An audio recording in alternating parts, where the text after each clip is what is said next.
যাদবপুর কাণ্ড নিয়ে সোশ্যাল মিডিয়ায় ক্রমেই বাড়ছে রাজনৈতিক উত্তাপ। তৃণমূল যুবনেতা দেবাংশু ভট্টাচার্যর পোস্টের পরে পাল্টা কটাক্ষ করে পোস্ট করেছে সিপিএম যুবনেত্রী দীপশিতা ধর। এই পোস্টার ইঙ্গিতটা ঠিক কি? তৃণমূলের নারীবাদী ডিফেন্ডাররা বলবেন প্রশ্ন ছুঁড়ে দিয়ে পোস্ট করেছেন দীপশিতা। ইঙ্গিত একেবারে স্পষ্ট দীপশিতার।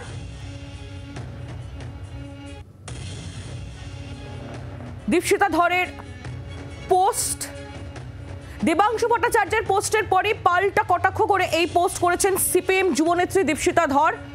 এই পোস্টার ইঙ্গিতটা ঠিক কি? তৃণমূলের নারীবাদী ডিফেন্ডাররা বলবেন। এই প্রশ্ন ছুঁড়ে দিয়েছেন দীপশিতা। আর এবার আপনাদের সামনে তুলে ধরবো দেবাংশু ভট্টাচার্য তিনি ঠিক কি পোস্ট করেছিলেন। তৃণমূল যুবনেতা তার যে কটাক্ষের পোস্টের প্রতিক্রিয়া এসেছে দীপশিতার তরফ থেকে, দীপশিতা ধরের তরফ থেকে দেবাংশু ভট্টাচার্যের পোস্ট তুলে ধরবো আপনাদের সামনে। যাদবপুর কাণ্ডে একেবারে সোশ্যাল মিডিয়ায় যুদ্ধ চলছে এই মুহূর্তে, পোস্ট পাল্টা পোস্ট, আর সেই পোস্টগুলোই আপনাদের সামনে তুলে ধরছে। এরই পাল্টা জবাব আবার দেবাংশু ভট্টাচার্য তিনিও দিয়েছেন। তোমার আইকিউ তো কম নয়, তোমার আইকিউ এত কম তো নয়, এমনই পাল্টা কটাক্ষ করেছেন দেবাংশু ভট্টাচার্য। অর্থাৎ একেবারে প্রশ্ন পাল্টা প্রশ্ন, উত্তর পাল্টা উত্তর, এই চলছে এখন যাদবপুর কাণ্ড নিয়ে সোশ্যাল মিডিয়ায়। সেই পোস্টগুলোই আপনাদের সামনে পর পর তুলে ধরছি আমরা। সোশ্যাল মিডিয়াতে ক্রমেই রাজনৈতিক উত্তাপ বাড়ছে। তৃণমূল যুবনেতা দেবাংশু ভট্টাচার্যের একটি পোস্ট, সেই পোস্টের পাল্টা এবার সিপিএম যুবনেত্রী দীপশিতা ধরে। দেবাংশু ভট্টাচার্য তিনি পাল্টা কি উত্তর দিয়েছেন সিপিএম যুবনেত্রী দীপশিতা ধরকে, সেটাই তুলে ধরছি আপনাদের সামনে। যেখানে তিনি বলেছেন ইঙ্গিত স্পষ্ট দীপশিতা, তোমার আইকিউ তো এত কম নয়। ব্রাত্য বসুর গাড়ির কাঁচ ভাঙা, অধ্যাপকদের পেটানো, আমাদের ইউনিয়নের ছেলেদের মারধর করা, এরপর তাদের প্রতিবাদ জানানো, তোমার সেলিমের ভাষায় যদি নাটক হয় তাহলে এটা তো 200% নাটক। এমনই উত্তর, একেবারে চাঁচা ছোলা উত্তর দিয়েছেন তৃণমূল কংগ্রেস নেতা দেবাংশু ভট্টাচার্য।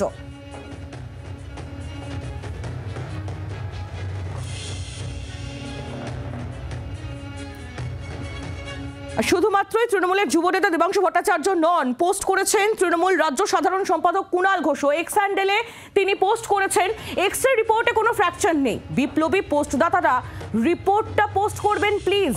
যাদবপুর কাণ্ডে এইভাবেই কটাক্ষ করে পোস্ট করেছেন কুণাল ঘোষ। আমি সোমা বলছির মডেলে মিথ্যাচার, কুণাল ঘোষ এই মর্মেই একেবারে চাঁচা ছোলা পোস্ট। হামলা, কাঁচ ভাঙা, জাতীয় পতাকা খোলার ঝুলতে থাকা বেয়ে ওঠা, তারপর ভিকটিম কার্ড খেলে হামলা থেকে নজর ঘোরানোর চেষ্টা, নাটক, এই নাটক চলতে পারে না। ঠিক এইভাবেই পোস্ট করেছেন তৃণমূল কংগ্রেস নেতা কুণাল ঘোষ।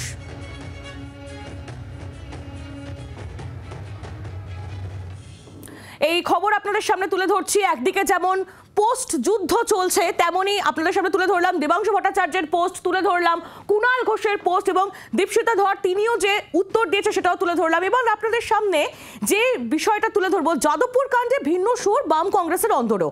তৃণমূল নেতা অধ্যাপক প্রদীপ্ত মুখোপাধ্যায়, তার উপর যে হামলার ঘটনা, তাতে রীতিমতো নিন্দা করে পোস্ট করেছিলেন সিপিআই নেতা সৈকত গিরি। কিন্তু বিতর্ক শুরু হয় এবং সেই বিতর্ক শুরু হতেই পোস্ট ডিলিট করে দেন সৈকত গিরি। অন্যদিকে প্রদীপ্ত মুখোপাধ্যায়ের উপর হামলার প্রতিবাদে সরব হয়েছেন কংগ্রেস নেতা Ashok Bhattacharya.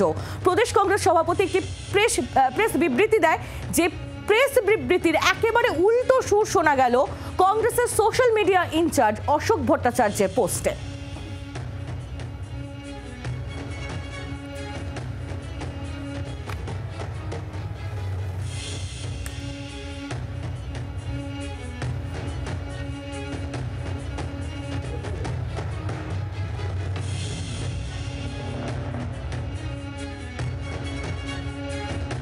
Communist party whole timer কর্মী হিসেবে পার্টির সিদ্ধান্তই আমার সিদ্ধান্ত। দল মনে করেছে হয়তো আমার এই ভাবনা চিন্তার মধ্যে কোথাও ত্রুটি থাকতে পারে। দেখুন, আমরা কেউ দলের বাইরে নই। দল আলটিমেট এই সিদ্ধান্ত, যা সিদ্ধান্ত নেবে সেটাই আমাদের সকলের দলগত সিদ্ধান্ত।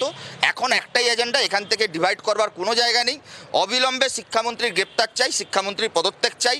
এই রাজ্যে ছাত্র আন্দোলনের কলঙ্কতম দিন এই তৃণমূল কংগ্রেস তৈরি করেছে। এদের অপরাধীদের অবিলম্বে শাস্তি দিতে হবে। বাংলার আওয়াজ, বাঙালির আবেগ, জি 24 ঘন্টা।